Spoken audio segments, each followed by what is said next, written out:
Okay,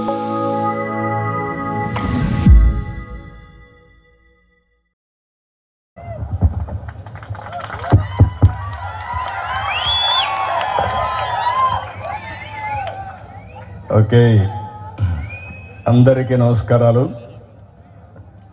మీ ఊరు అల్లుడుగా మరొకసారి మీ అందరికి కూడా నమస్కారాలు. మనందరికీ ఎన్టీఆర్ గారు ఒక ఆదర్శం. ఈరోజు ఆయన చనిపోయి 27 సంవత్సరాలు అయిపోయి 28వ వర్ధంతి జరుపుకుంటున్నాం. కానీ ఆయన పుట్టి 100 సంవత్సరాలైంది. మొన్నే 100 సంవత్సరాల వేడుకలు కూడా జరుపుకున్నాం. ఇక్కడుండే పెద్దలకు ఆయన గురించి చాలామంది తెలిసి ఉంటుంది. అప్పట్లో చిన్న చిన్న వాళ్ళు ఉన్న వాళ్ళందరికీ, ఇప్పుడు పెద్దవాళ్ళుగా ఉండే వాళ్ళందరికీ. ఆయన కూడా ఒక మామూలు కుటుంబంలోనే పుట్టాడు. ఒక మామూలు రైతు కుటుంబంలో పుట్టాడు. అల్లుడుగా లేకపోతే రాజకీయ నాయకుడుగా ఆయనతో మాట్లాడుతూ ఉన్నప్పుడు చాలా అనుభవాలు పంచుకునేవాళ్ళం. ఇక్కడి నుంచి ఆయన విజయవాడకు రావడం, విజయవాడ నుంచి గుంటూరుకి వెళ్ళి ఏసీ కాలేజీలో చదువుకొని మళ్ళా సాయంత్రం విజయవాడకు రావడం. ఆ ట్రైన్లో వచ్చేటప్పుడు రాత్రి అయినప్పుడు వాళ్ళ తల్లి లాంతర్ తీసుకొని రైల్వే స్టేషన్ పోయి తీసుకొని రావడం. అంటే ఆయన కూడా ఎన్ని కష్టాలు పడ్డాడనేది ఉదాహరణ ఇవన్నీ. అదే మాదిరిగా ఆయన ఉండేది కూడా పూరింట్లో ఉండడం. ఒకసారి తుఫాన్ వస్తే ఆ ఇల్లే లేసిపోయే పరిస్థితి వస్తే సెంటర్ పిల్లర్ పట్టుకొని రాత్రి అంతా ఆ పిల్లర్ని అట్నే పట్టుకొని ఉండి ఇల్లు కాపాడుకున్న వ్యక్తి, కష్టపడిన వ్యక్తి ఎన్టీ రామారావు గారు. అక్కడి నుంచి మీరు ఆయన చూస్తే కృషి, పట్టుదల, క్రమశిక్షణ ఆయన ఎక్కడికి తీసుకెళ్ళిందో మనం గుర్తుపెట్టుకోవాలి.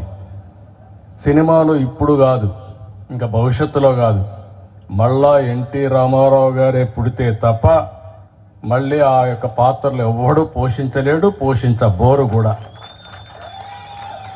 ఇంకొక పక్క రాజకీయాల్లో మీరు చూస్తే ఆయన ఉండింది 13 సంవత్సరాలే.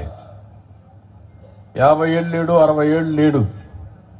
13 సంవత్సరాల్లో ఒక రాజకీయాలకే ఒక నూతన నిర్వచనం ఇచ్చి దశ దిశ నిర్దేశించిన వ్యక్తి ఎన్టీఆర్.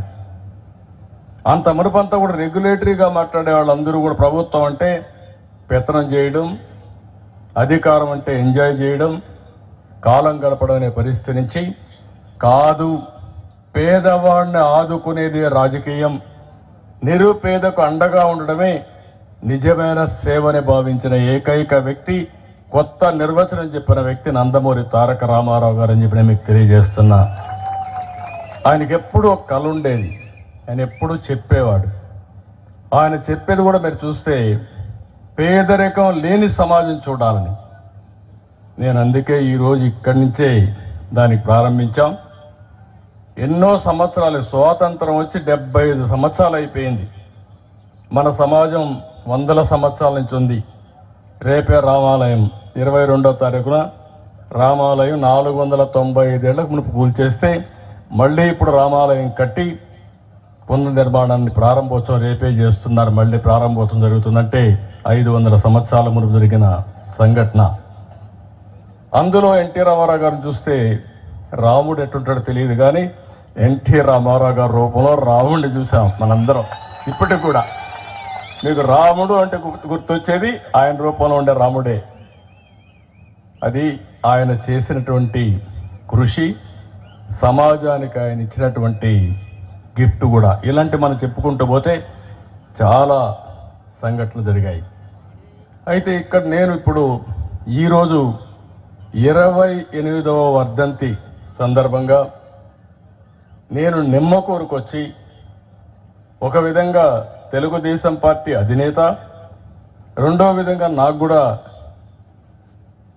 సొంతం ఈ ఊర్లోనే పెళ్లి చేసుకున్న మా మిస్సెస్ కూడా రావాల్సింది, మీ బిడ్డ ఇక్కడికి రావాల్సింది, కానీ రాలేకపోయింది. ఎందుకంటే ఆరోగ్యం సరిగా లేకపోతే రాలేకపోయింది. మళ్ళీ రాబోయే రోజుల్లో వస్తారు. తప్పకుండా ఒకటే ఆలోచించాం, ఈరోజు ఇక్కడ ఉండేవాళ్ళు చాలామంది బయట వెళ్ళారు. ఇప్పుడే మన మిత్రుడు డాక్టర్ సోమశేఖర్ గారు చెప్పారు. ఒకప్పుడు సోమశేఖర్ కుటుంబం కూడా ఇక్కడ అన్నిటికంటే పెద్ద కుటుంబం అయింది. అది కూడా మనం ఒకసారి చరిత్ర ఊరికి అప్పుడప్పుడు మాట్లాడుకుంటా ఉంటే, అలాంటి ఆయన కూడా మరి ఎన్టీఆర్ అంతా ఒకే బంధువులైనా ఈ కుటుంబాలన్నీ ఏ ఊర్లైనా సరే లిమిటెడ్ ఫ్యామిలీస్ ఉంటాం. అక్కడి నుంచి ఒక్కొక్కరే ఎదిగి ప్రపంచంతో కూడా స్ప్రెడ్ అయ్యే పరిస్థితి వస్తుంది. అయితే ఈరోజు ఈ సందర్భంగా నేను వచ్చి 75 సంవత్సరాల్లో చేయలేని పని రాబోయే 20 సంవత్సరాల్లో చేసి చూపించగలిగితే అది ప్రపంచానికి మనం ఇచ్చే నిజమైనటువంటి ఒక విజన్, ఒక సొల్యూషన్. మీరు ఒక్క విషయం గుర్తుపెట్టుకోవాలి. 1991 వరకు మన రోడ్లు బాగలేవు, చూసుంటారు.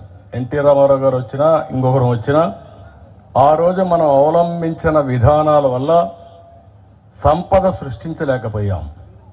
వచ్చిన ఆదాయం సంక్షేమ కార్యక్రమాలకి కాస్త కోస్తో అభివృద్ధి ఖర్చు పెట్టేవాళ్ళం.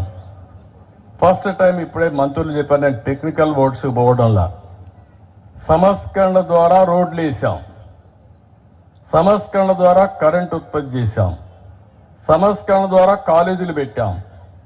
దానివల్ల ప్రైవేటు వ్యక్తులు డబ్బులు తీసుకొచ్చారు, కాస్తో కోస్తో యూజర్ ఛార్జెస్ కలెక్ట్ చేశారు.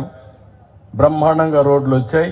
నిమ్మకూరు మెయిన్ రోడ్డు చూస్తే బందర్ నుంచి నేషనల్ హైవే వచ్చిందంటే అది టోల్ పే చేస్తున్నాం, కానీ సస్టైనబుల్ మోడల్లో సంపద సృష్టించాం. ఇప్పుడు నేను ఆలోచించింది ఏంటంటే, ప్రభుత్వమే పేదరిక నిర్మూలన కోసం చేయొచ్చు, చేస్తున్నాం కూడా. ఇప్పుడు మన ప్రభుత్వం ఉంది, ఇక్కడ 10 రూపాయలు మీకు ఇస్తుంది, 100 రూపాయలు మీ దగ్గర నుంచి లాగేస్తుంది. అంటే ఇంకెప్పటికీ మీరు నిరుపేదలుగానే ఉంటారు. మీకు తెలియకుండా 10 రూపాయలు ఇచ్చినప్పుడు 10 రూపాయలు వచ్చిందనుకుంటారు.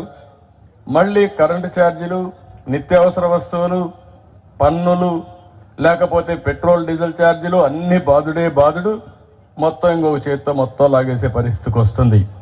నేను ఆలోచించేది కాదు. సంపద ద్వారా వచ్చిన డబ్బులు నిరుపేదలకి 15 రూపాయలు ఇచ్చి ఆ 15 రూపాయలు 100 రూపాయలు ఎటు చేయాలి, 100 రూపాయలు 1000 రూపాయలు ఎటు చేయాలి, 1000 10,000 ఎటు చేయాలి. తద్వారా మీరు కూడా సంపద ఎట్లా అనుభవించాలో చేసి చూపించాలనేది నా యొక్క నినాదం. మీకు అనిపించవచ్చు కష్టపడితే నువ్వు చెప్పేయంటే నాకు నేను కూడా చేయగలుగుతాను కదా అని. కాదు, నిన్ను శారీరకంగా కష్టపడమని నేను చెప్పడంలా. ఆరోగ్యం బాగుండాలంటే ఉదయం 1 గంట లేసి వాకింగ్ చేయాల్సిన అవసరం ఉంటుంది. ఏ వయసులో ఉన్నా ఎంత పెద్దవాళ్ళైనా అది తప్పదు. అంటే బాడీ ఎప్పుడు కూడా శారీరకంగా ఫిట్గా ఉండాలి.